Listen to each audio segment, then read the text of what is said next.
estive com os irmãos no domingo passado, por isso não acompanhei o estudo feito, a lição 16.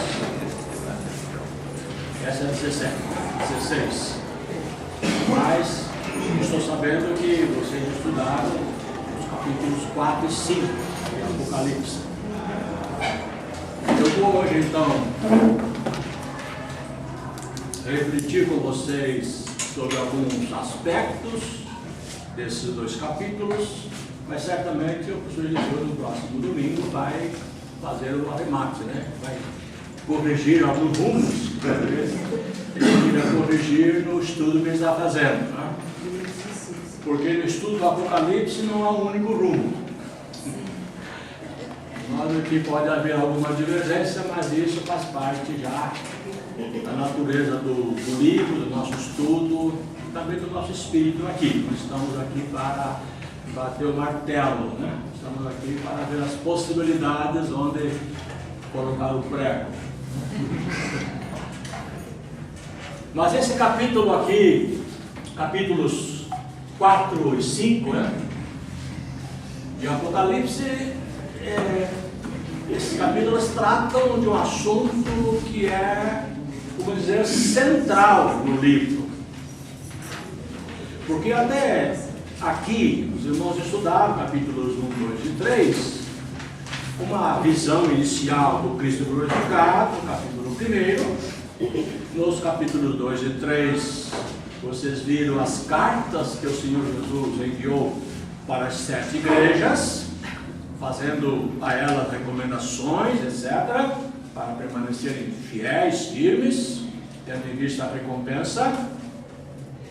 Mas agora, no capítulos 4 e 5, o autor nos mostra uma visão que ele teve do céu, do trono celestial, do trono do universo, da fonte de todo o poder, de toda a autoridade. E essa visão é central, ela é básica, porque a partir daqui o livro vai descrever batalhas.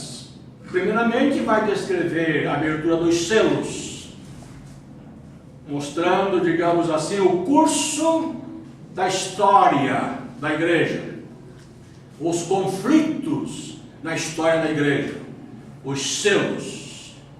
Depois dos selos vem os juízos de Deus, trombetas, e depois as taças, depois conflitos celestiais entre os demônios e o Cristo, para no final do livro descrever a vitória final de Cristo e do seu povo.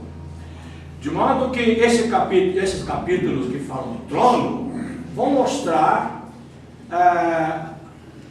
a segurança que a igreja deve ter em toda essa batalha, esses conflitos que ela há de experimentar.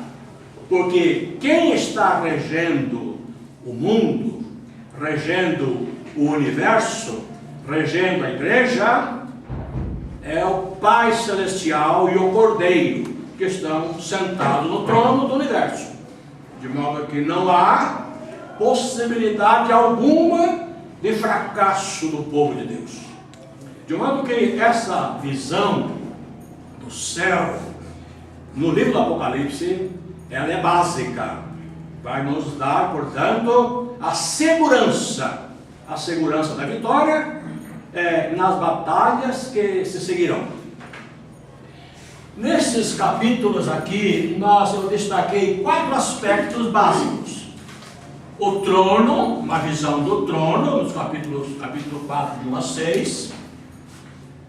No mesmo capítulo, de 6 a 11, uma visão das cortes celestiais, vamos chamar de cortes celestiais, que são os 24 anciãos, os 4 seres viventes e os milhões de anjos.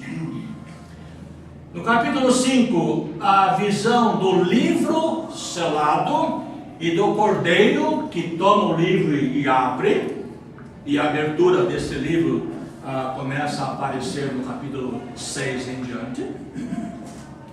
E, por fim, a adoração de toda a criação, de todo o universo, aqueles, ao Pai e ao Filho, que estão assentados no trono. São esses 4 aspectos básicos que nós podemos destacar nesses 2 capítulos. Certamente os irmãos no domingo passado já pensaram bastante sobre a representação do trono.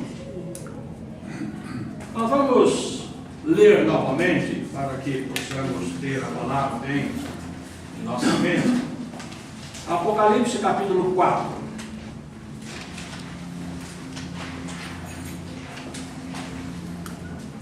Primeiramente de 1 a 6, que é a descrição do trono.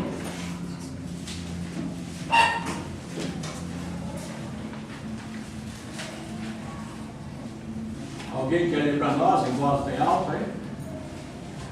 De 1 a 6. E depois dessas coisas, olhei e diante de mim estava uma porta aberta no céu. A voz que eu tinha ouvido no princípio, falando comigo como trombeta, disse: Suba para cá, e lhe mostrarei o que deve acontecer depois dessas coisas. Imediatamente me vi tomado pelo Espírito, e diante de mim estava um trono no céu, e nele estava sentado alguém. Aquele que estava sentado era de aspecto semelhante a jaspe e sardônio. Um arco-íris, parecendo uma esmeralda, circundava o trono, ao redor do qual estavam outros 24 tronos, e assentados neles havia 24 anciãos.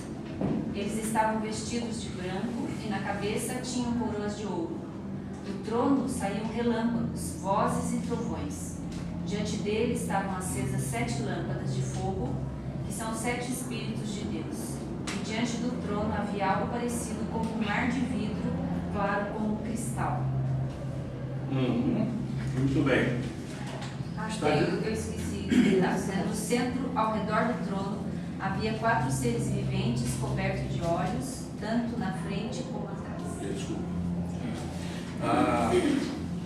João viu um trono no céu. É o trono de Deus que rege o universo. Alguém assentado nele. Não descreve a forma de quem estava sentado. Mas estava alguém ali. Mas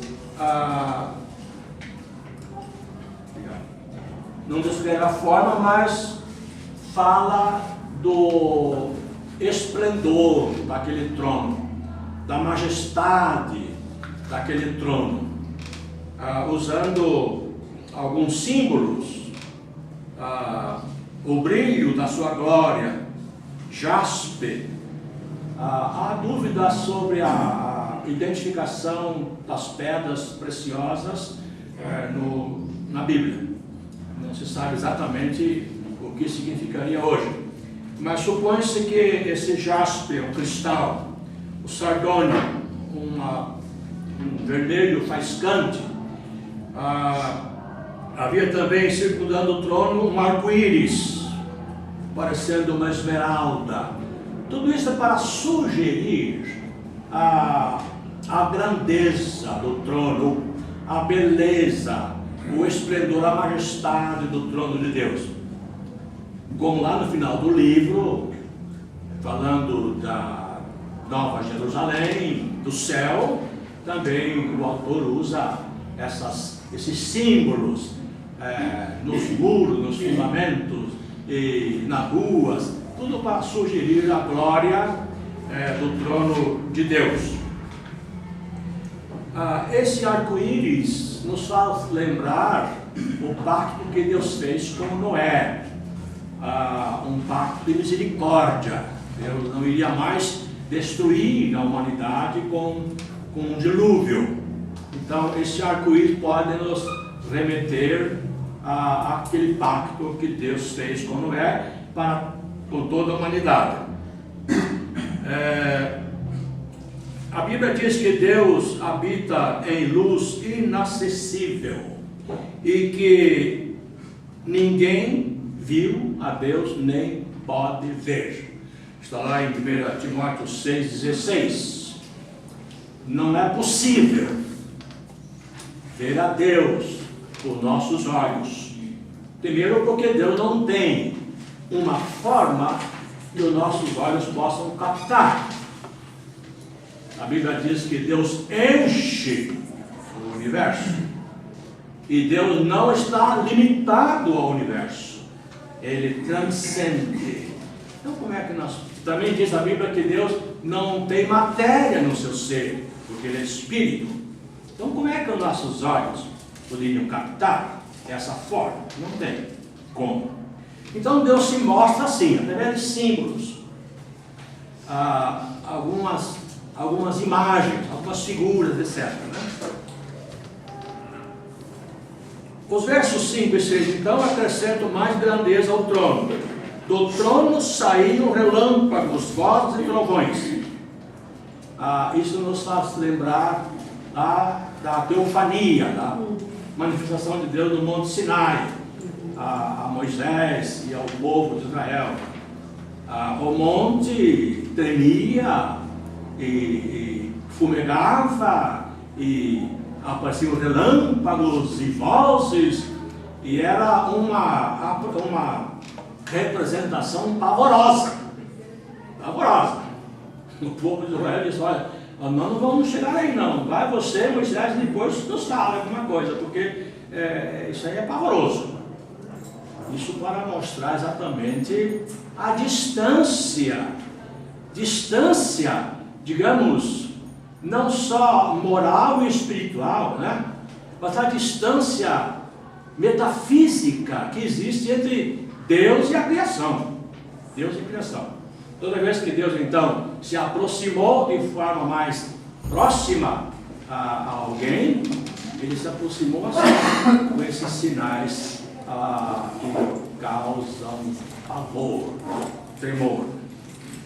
De modo que o trono de Deus se mostrou assim, sinais de grande poder. Diante dele estavam acesas 7 lâmpadas de fogo, que são os 7 Espíritos de Deus, mostrando a onisciência, né? A onisciência de Deus, o Espírito, lâmpada, aquele que perscruta todas as coisas, a plenitude da sabedoria, do conhecimento de Deus.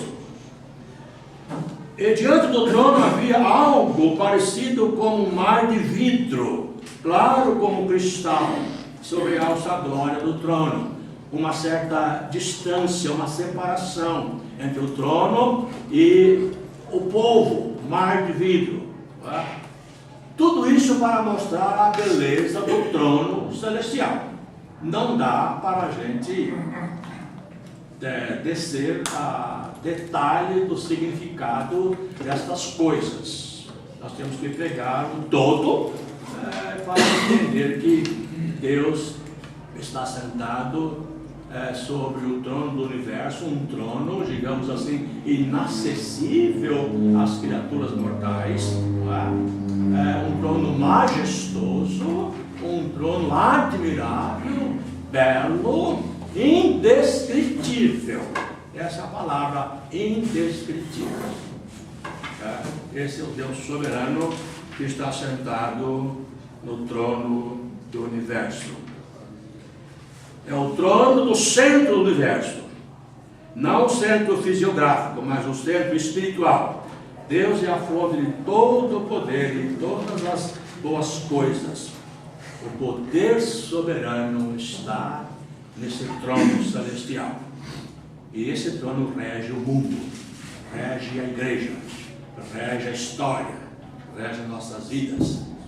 Portanto, esse trono deve inspirar em nós confiança, segurança, porque estamos sendo regidos por um poder soberano, indescritível, que é o nosso Pai, o trono do nosso Pai celestial. Agora, próximo a esse trono, ao redor dele, estavam as cortes celestiais. Nós temos isso então nos versos 6 a 11. O verso 6 já foi lido, o 7 a 11, alguém pode ler? primeiro ser vivente é semelhante a leão, o segundo semelhante a novilho, o terceiro tem o rosto como de homem, e o quarto ser vivente é semelhante à águia quando está voando. E os 4 seres viventes, tendo cada um deles, respectivamente, 6 asas, estão cheios de olhos, ao redor e por dentro. Não tem descanso, nem de dia, nem de noite, proclamando: Santo, Santo, Santo é o Senhor Deus, o Todo-Poderoso, aquele que era, que é e que há de vir. Quando esses seres viventes derem glória, honra e ações de graças ao que se encontra sentado no trono, ao que vive pelos séculos dos séculos, os 24 anciãos prostrar-se-ão diante daquele que se encontra sentado no trono, adorarão o que vive pelos séculos dos séculos e depositarão as suas coroas diante do trono, proclamando: Tu és digno, Senhor e Deus nosso, de receber a glória, a honra e o poder, porque todas as coisas tu criaste. Sim, por causa da tua vontade vieram a existir e foram criadas. Ok. Todos os soberanos têm pessoas ao seu redor para servir, né? Não há um soberano sentado no trono, regendo, sem ninguém à sua disposição. Assim também, ao redor desse trono, nós encontramos aqui grupos de servos de Deus. O primeiro grupo são os 24 anciãos, sentados sobre 24 tronos. Quem são esses anciãos? O que eles representam?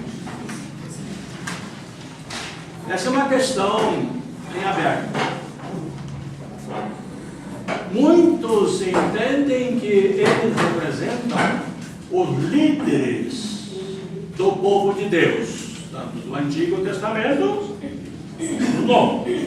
Digamos, os representantes das 12 tribos do Antigo Testamento e os 12 apóstolos do Novo Testamento. Muitos pensam assim. É uma ideia razoável, por isso que muitos pensam assim.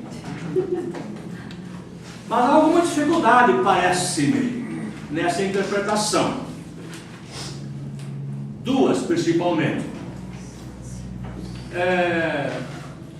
A primeira, esses anciãos, eles exercem uma função de mediadores entre o povo de Deus e Deus. Eles recebem, digamos assim, as orações do povo de Deus e apresentam a Deus. Veja isso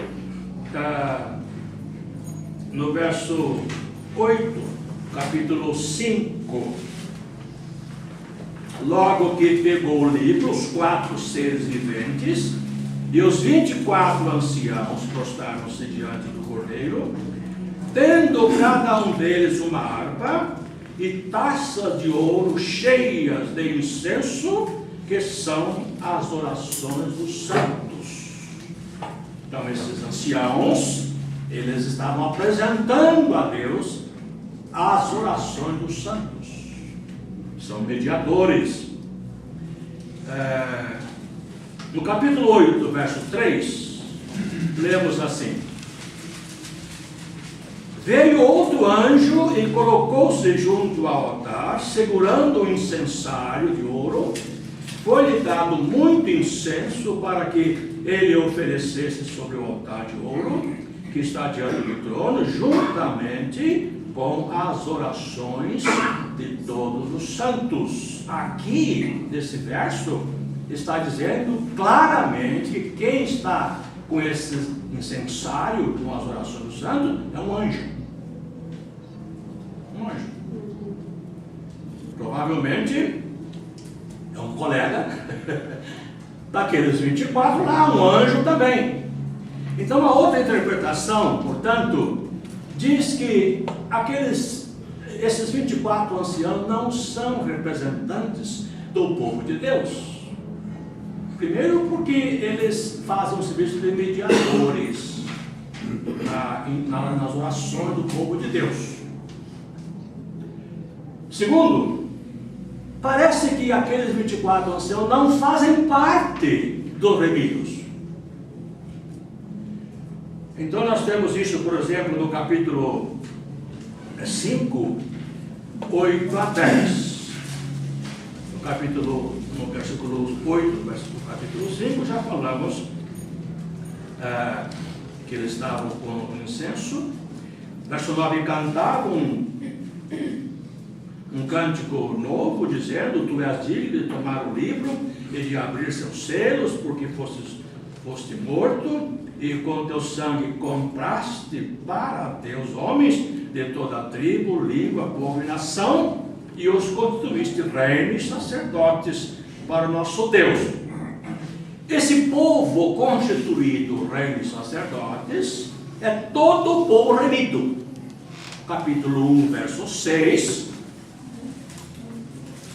diz: e nos constituiu reis e sacerdotes para Deus seu Pai.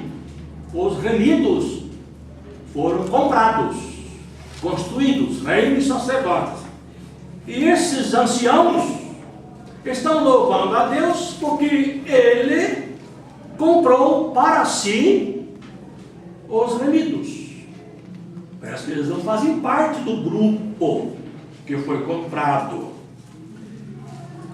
Ainda no capítulo 7, versos 13 e 14. Verso 7, capítulo 7, verso 13 e 14. Então um dos anciãos, 24, me perguntou: quem são e de onde vieram estes que estão vestidos com túnicas brancas? Eu lhe respondi: meu Senhor, tu sabes. E ele me disse: esses são os que vêm da grande tribulação, e lavaram suas túnicas e as branquearam no sangue do Cordeiro. Um daqueles 24 anciãos perguntou a João quem eram os remidos, quem era aquela multidão. E o anjo respondeu: são aqueles que vieram da tribulação para fazer essa sangue do Cordeiro. Então parece que aqueles anciãos não fazem parte do grupo dos remidos. Se não fazem parte dos remidos, então não podem ser representantes humanos do povo de Deus do Antigo e do Novo Testamento. Por isso, a segunda interpretação me parece mais plausível. Eles representam seres celestiais, angelicais, que estão ao redor do trono de Deus, a serviço do trono. A Bíblia diz que Deus criou muitos seres angelicais, seres espirituais. Colossenses 1,16 diz que por meio de Cristo foram criadas todas as coisas nos céus e na terra, as visíveis e as invisíveis, sejam tronos, 24 tronos, sejam dominações, sejam principados, sejam poderes, tudo foi criado por Ele e para Ele. Não podemos imaginar que no reino de Deus, no universo, e seja Ele sozinho lá. E os anjos se reunirem em algum lugar lá, e na terra a humanidade. Não. Deus está cercado de criaturas celestiais. Por isso que a Bíblia diz que Ele é o Deus dos exércitos celestiais, da grande força celestial. Grupos angelicais. Quando estudamos a doutrina dos anjos, nós podemos identificar na Bíblia alguns grupos de anjos. Os querubins, grupo mais próximo da presença de Deus, segundo a descrição bíblica. Os serafins, grupo também próximo de Deus, talvez quase equivalente aos querubins.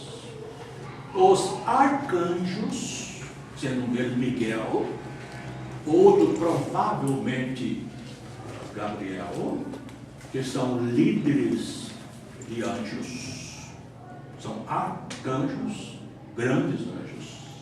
Tá? E temos os anjos que compõem os grupos que atuam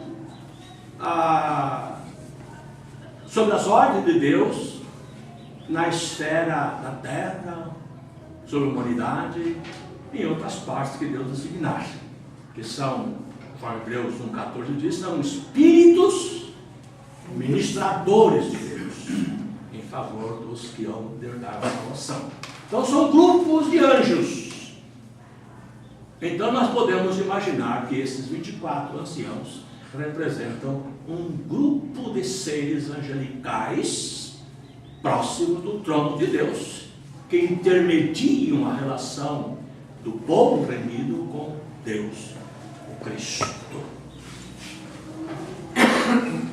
Eles não são anjos que devem ser invocados por nós, porque nós estamos relacionados diretamente com quem? Com o Cristo, o Senhor do trono. Mas os anjos estão a serviço do Senhor. O Senhor designa os seus anjos para exercerem papéis que o Senhor determinar.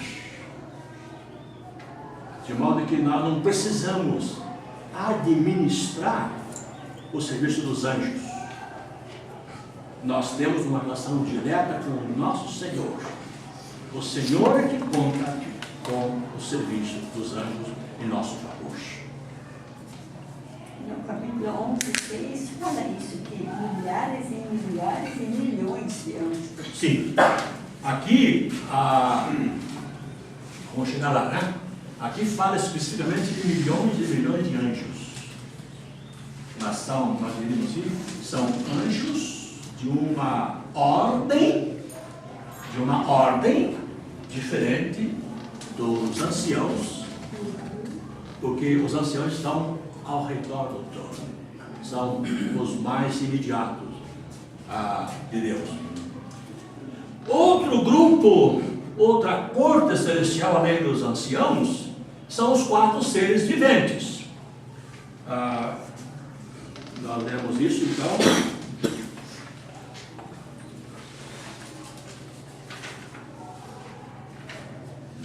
Onde está? Qual é o verso? 4, 6 a 8? É. 6 a 8. 6 a 8, isso. No meio e ao redor do trono havia 4 seres viventes, cheios de olhos, na frente e atrás. O primeiro ser era semelhante a um leão, o segundo semelhante a um touro, o terceiro tinha rosto de homem, e o quarto era semelhante a uma águia voando. Cada um dos seres viventes tinha 6 asas, que estavam cheias de olhos em volta e por baixo.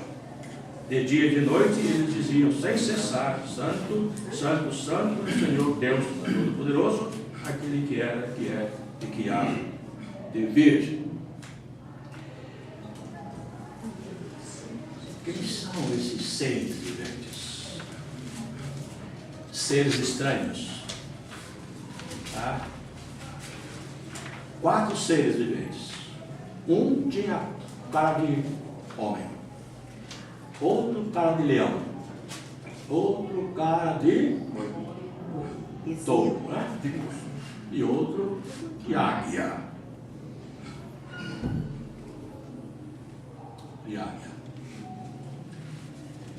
Lá em Ezequiel, nós temos uma visão semelhante. Há alguma diferença nos personagens.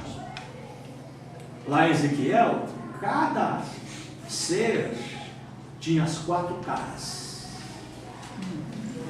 Aqui, cada um tem uma cara. de modo, mas há muita semelhança entre essa visão e aquela de Ezequiel, que vamos ver daqui a pouco. Quem são eles? O que representam? Então, muitos dizem que esses seres viventes representam toda a criação. O leão representando a criação selvagem, o homem representando a humanidade, o touro representando a criação doméstica e a águia, aves. Que representam eles? Toda a criação? Pode ser. Irineu, do segundo, terceiro século, entendia que esses 4 seres representavam os 4 evangelhos: Mateus, Marcos, Lucas e João. Mas a ideia dele não vingou. Mas a ideia de que esse ser representa toda a criação, ela é sustentada por muitos. Mas quando olhamos em Ezequiel, aqueles seres lá são identificados não com a criação, mas com os querubins. Vamos lá, Ezequiel 1. Ezequiel 1, capítulo 1, no verso 10. Diz assim: os rostos tinham aparência de rosto humano. Os 4 tinham o rosto de leão do lado direito e o rosto de boi do lado esquerdo, e os 4 também tinham o rosto de águia. E aí fala um pouco mais desses 4 seres parecidos com aquele lá de Apocalipse. Agora, capítulo 10 de Ezequiel, o verso 20. Aqui ele começa a interpretar o significado daqueles animais. Se diz: são estes os seres viventes que vi sobre o Deus de Israel junto ao rio Quebar, e percebi que eram o quê? Querubins. Querubins é uma categoria de anjos, seres espirituais que assistem bem próximo do trono de Deus. Os querubins estavam guardando a entrada do Éden, protegendo o paraíso. Tá? Mais adiante foram feitas figuras de querubins, figuras douradas, de ouro, né? De madeira revestida de ouro, e colocados sobre a arca da aliança. A arca representava a presença de Deus no meio do povo.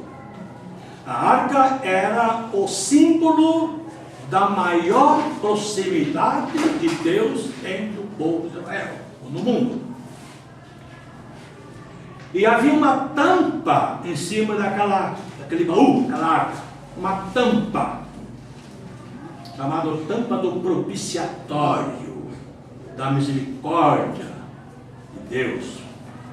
E havia então 2 figuras de querubins, cada um numa extremidade da tampa, com asas abertas, guardando, protegendo o propiciatório, a tampa, com que resguardando a presença de Deus, protegendo, separando, santificando.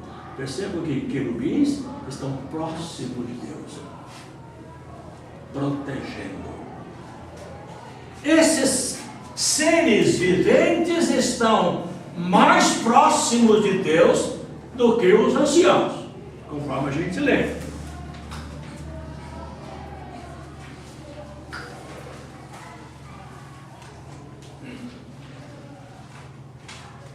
Verso 6, diante do trono também havia algo parecido como um mar de vidro, claro, como fica no meio e ao redor do trono havia 4 seres viventes, cheios de olhos, e da frente deles eles estavam mais próximos, não? A invocação aqui, Deus não precisa de proteção, né? Deus não precisa de proteção porque ele não se protege. Ele criou todas as coisas, o poder está tudo poderoso. Aí eu vejo na invocação que esses anjos é mais para evitar que alguém se aproxime e seja fulminado. Sim, sim. Tá. Cara, quando eu falei proteção, acho que pegou mal a minha colocação. Na verdade, Deus não precisa de proteção. Claro. Não é? Mas,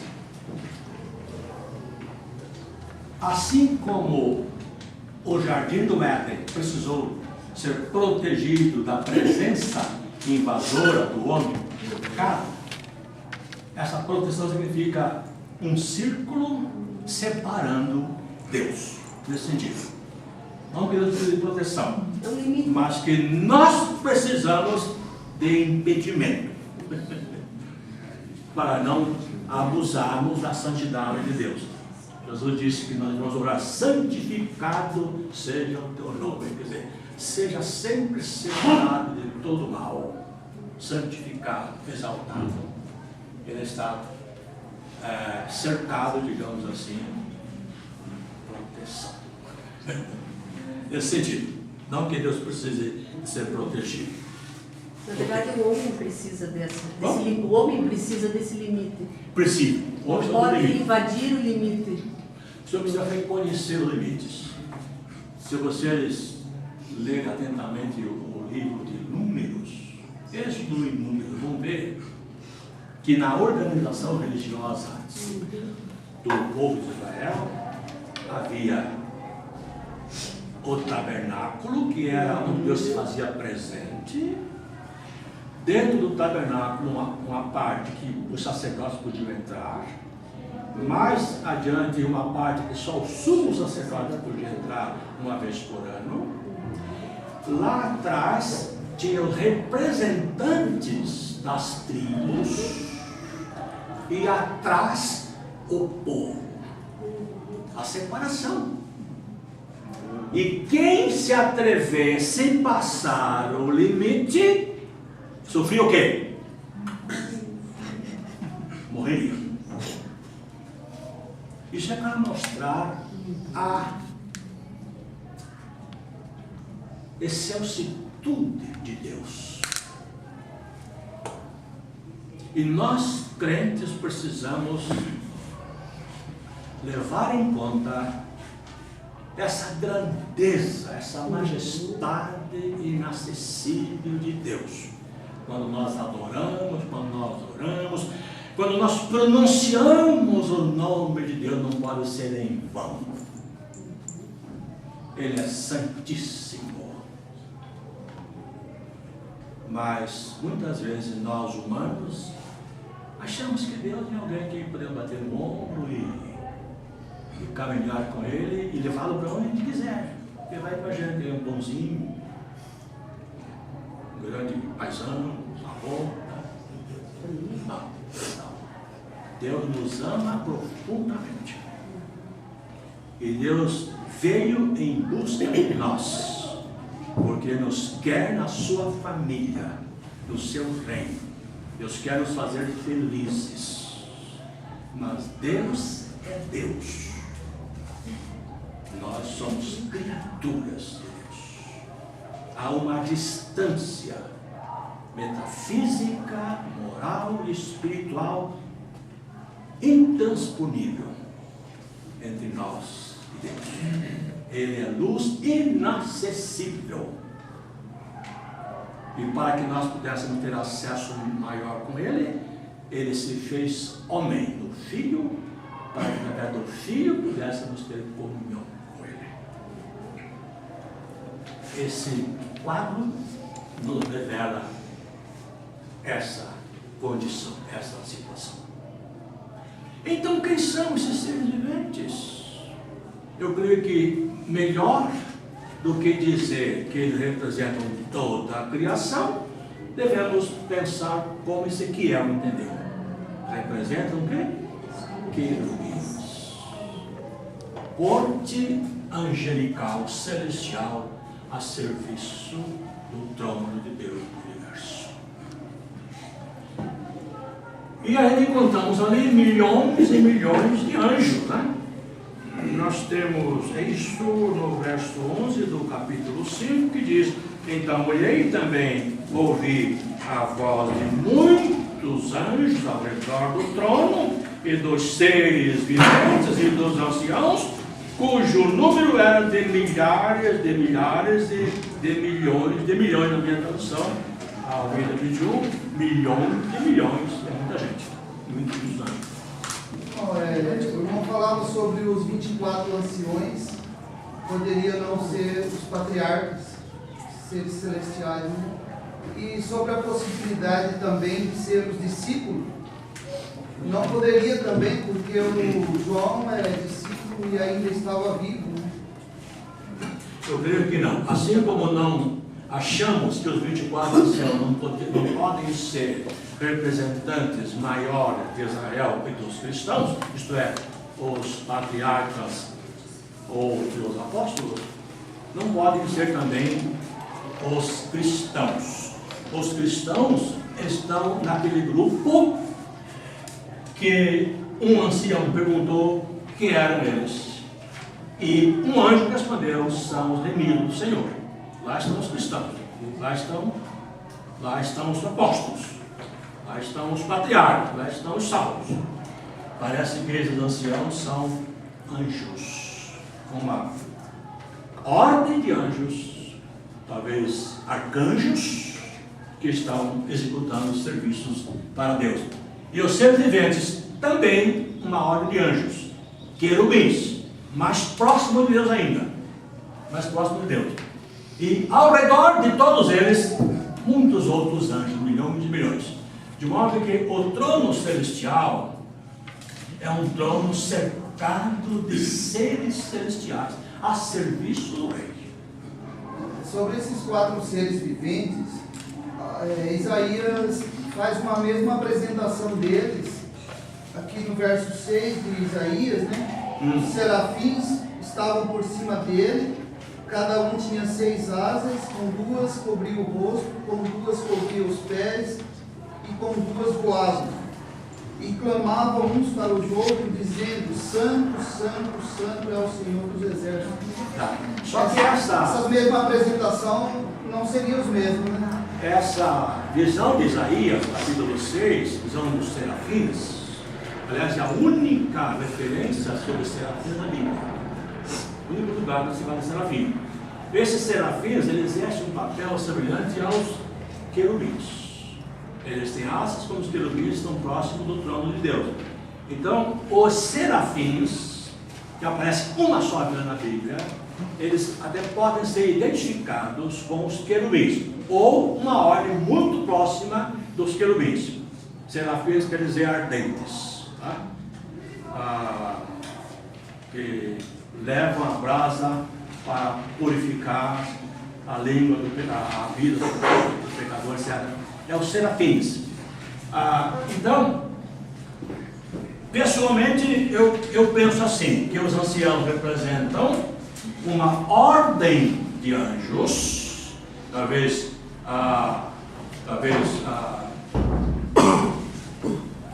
o arcanjos, coisas assim, como Miguel, como outros, né? Porque lá em Apocalipse 12 fala de Miguel,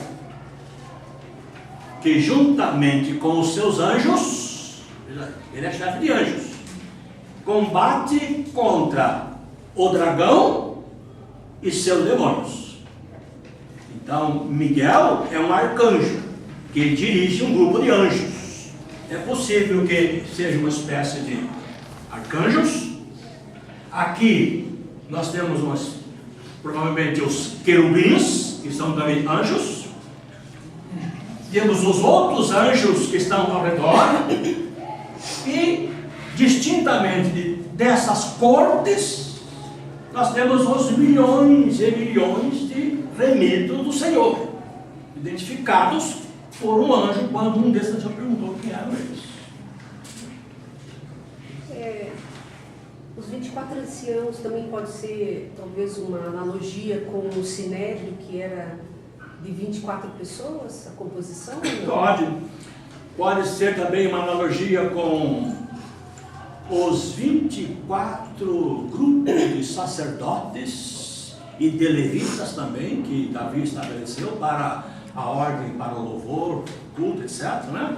Então, há várias passagens bíblicas que mostram que na organização terrena do povo de Deus, sempre houve grupo de 24 servindo mais proximamente aquele que está no trono, que é o soberano. Pessoas de autoridade máxima, né, que decidiam, assim, mais ou menos nesse sentido. Normalmente lá eram pessoas idosas, né, mais idosas, mas não só pela idade. Não, mas autoridade. Caráter, né? Isso, autoridade Sim. nesse sentido.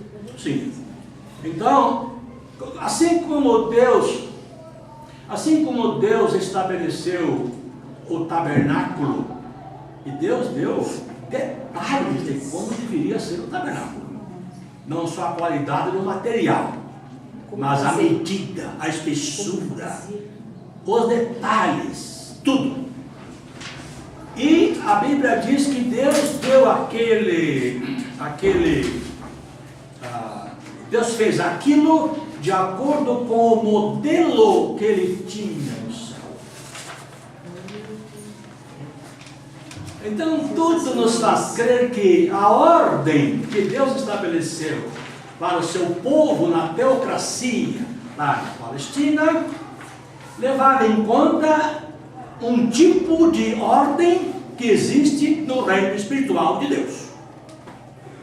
É por isso que podemos encontrar paralelos desses 24 ao redor do trono com os 24 levitas, 24 sacerdotes e você falou aí, o Sinédrio, etc.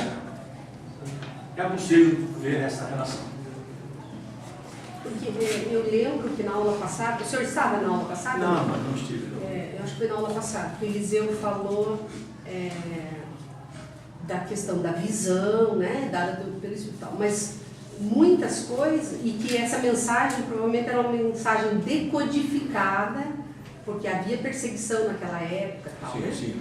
Então eu fiquei pensando nisso, porque na época tinha Sinédrio, então Deus dá a visão, a revelação, mas muitas vezes ele usa figuras, uma linguagem que a própria pessoa compreende. Sim. Né? Nesse sentido que eu tinha pensado. João sabia como era o sistema, as autoridades, então eu pensei em questão do Sinédrio nesse sentido. A visão é de Deus, mas usando elementos da sua própria realidade. Eu fiquei pensando nesse Se sentido. bem que essa visão não foi de João. Não. Uma visão que João recebeu, né? Não, sim, eu digo assim, recebeu, isso que eu queria dizer. Tá. Mas usando elementos, como por exemplo nos evangelhos, usou características daquela pessoa. Sim. Mateus escreveu, a forma como Mateus escreveria, cada um deles, né? O próprio Paulo, a forma como ele escrevia, tinha características da própria pessoa, né? Inspirado por Deus, mas não tirando as qualidades ou a habilidade do seu escritor, né? Eu pensei nesse sentido. Outro aspecto importante dessa visão do trono celestial é a visão do livro e do cordeiro. Capítulo 5 a 7, nós temos aí essa descrição. No lado direito de quem estava sentado no trono, lado direito significa lado de honra. Vi um livro escrito por dentro e por fora, bem selado, com 7 selos. Vi também um anjo forte, clamando em alta voz: quem é digno de abrir o livro e de romper seus selos? Mas no céu não havia ninguém, nem na terra, nem debaixo da terra, que pudesse abrir o livro ou olhar para ele. Eu chorava muito, pois ninguém for achado digno de abrir o livro, nem de olhar para ele. Então um dos anciãos me disse: não chores, pois o leão da tribo de Judá, a raiz de Davi, venceu para abrir o livro e romper os 7 selos. Nisto vi em pé entre o trono e os 4 seres viventes, mais próximo de Deus ainda. Vi um cordeiro que parecia estar morto, e tinha 7 chifres, 7 olhos, que são os 7 Espíritos de Deus, enviados por toda a terra. Ele veio e pegou o livro da mão direita de quem estava sentado no trono. Etc. Esse livro, talvez uma espécie de contrato ou de um testamento. Os autores oscilam aí. Talvez uma espécie de contrato que era feito numa folha de papiro, escrito por 2 lados, ou de um testamento. O testamento era selado, confirmado por 7 testemunhas. Talvez represente aqui o testamento ou aliança de Deus com a humanidade, confirmada por 7 testemunhas, 7 selos. Mas estava fechado. Estava com Deus no trono. Fazia parte, digamos, era um decreto do trono. Mas quem podia dar conhecimento do que estava escrito dentro? E quem podia executar aqueles decretos? Quem? Não havia ninguém. Nem um anjo. Nem nenhum desses 24. Nenhum desses 4 seres. Nenhum desses bilhões de anjos. Ninguém. Nem no céu, nem na terra, nem mais da terra. Era um segredo das 7 chaves. Até que apareceu de repente, a câmera focou alguém que estava ali, que não tinha aparecido ainda. Um cordeiro, como tendo sido morto, com marcas de morte. Não estava morto, porque ele caminhou, foi até o trono, mas tinha a aparência de que tinha passado pela morte.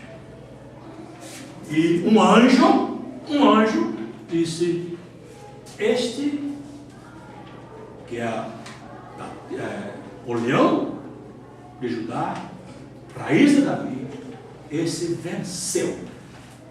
Venceu como? Venceu pela morte, pela obra que ele fez aqui na terra, sua morte e ressurreição. Venceu. Para quê? Para abrir o livro e executar os propósitos de Deus. Sabemos que esse cordeiro é o Senhor Jesus Cristo.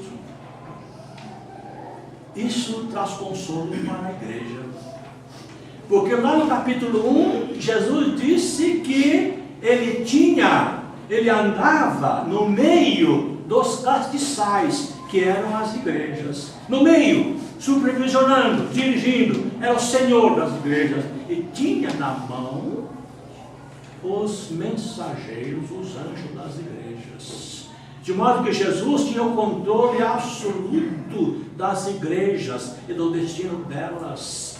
Mas quem é esse Jesus? Onde está ele? Esse Jesus é o profetizado leão da tribo de Judá, é o profetizado raiz de Davi, é o Messias do Antigo Testamento, é o Cristo que passou pela morte, mas não está morto agora.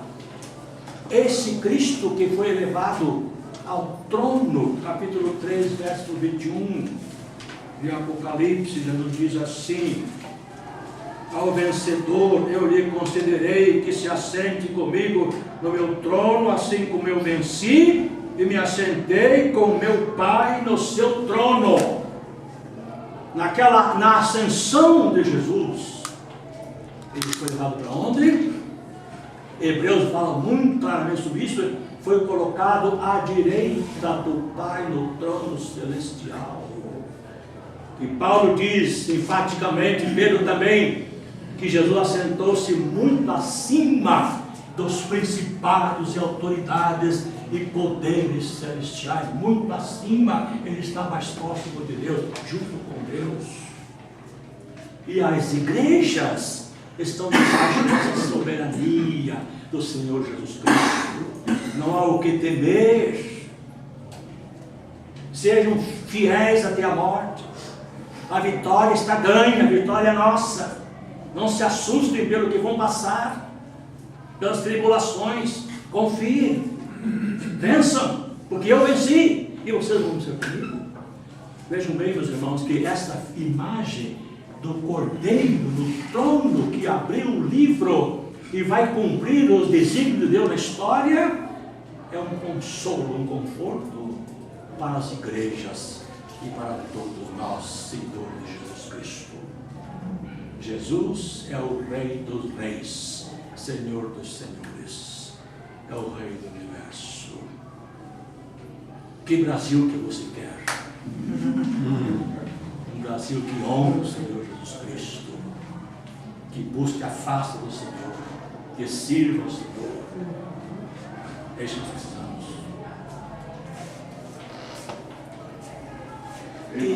Foi não. Só uma questão, né? Até eu estava olhando aí no que o Ismael perguntou na aula passada, nessa visão toda que a gente tem no capítulo 4 e 5, onde estão os seres humanos, né?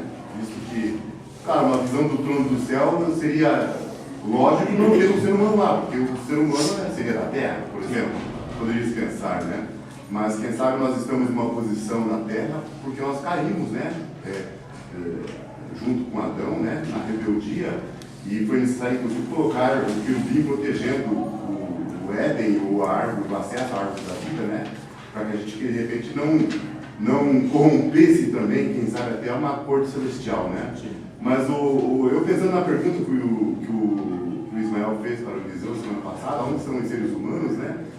Eu pensei, quem sabe, representando no Cordeiro, que ele é o filho do homem também, né? Assim como é o leão da tribo de Judá, assim como ele é o Cordeiro que venceu, ele também é o filho do homem, né? Ele está lá como um homem ressuscitado, um homem glorificado, né? Verdade. E que traz os decretos de Deus para a humanidade, assim como nós também hoje, como igreja, como seres humanos aqui, né? Trazemos esse decreto de Deus também para os seres humanos, continuando a missão e o propósito do Filho do Homem, né? Sim. Quem sabe estejamos representados no próprio Jesus aí nesse trono, nessa visão do céu, visto que ele é o nosso melhor representante mesmo, né? Hebreus diz que Jesus passou pela morte, depois da morte penetrou os céus e assentou-se à direita de Deus por nós, nos representando, sendo o nosso precursor. E aí o autor diz: aproximemo-nos do trono da graça, sabendo que quem está lá é Jesus, o nosso precursor. Jesus, então, como se disse, ele levou a humanidade remida, por assim dizer, consigo para a presença de Deus e abriu um caminho. E nesse caminho nós, pela fé, estamos caminhando, indo cada vez para mais perto de Deus, desse trono celestial. E Hebreus, capítulo 4, capítulo 10, faz essa exortação, esse desafio, tendo um novo caminho aberto pelo corpo do nosso Senhor, na sua morte, vamos nos encher de esperança, de ousadia, de fé, e vamos avançar, olhando sempre para Jesus, autor e consumador da fé. Nós somos peregrinos numa caminhada espiritual neste mundo, em direção a esse trono celestial. No capítulo 11, verso 15 de Apocalipse, um dia que vai acontecer, capítulo 11, verso 15, o reino do mundo passou a ser de nosso Senhor e de seu Cristo, e ele reinará pelos séculos dos séculos. Será a consumação de todo esse plano de Deus do qual estamos vivendo. Não, eu creio também que nós estamos vivendo nesse estudo, né, a ideia de que Jesus ele foi para o céu e daí para cá ninguém sabia mais o que aconteceu. E essa revelação de Apocalipse, ele vem mostrar que trabalho ele está fazendo lá no céu. O que aconteceu com Jesus depois que morreu, depois que ele está lá no céu, o que nós podemos saber? Então eu creio que essa revelação, isso é uma parte, né, porque o serviço dele é eterno, então eu creio que faz Sim, parte sem dúvida. dessa revelação da glorificação dele, do trabalho como representante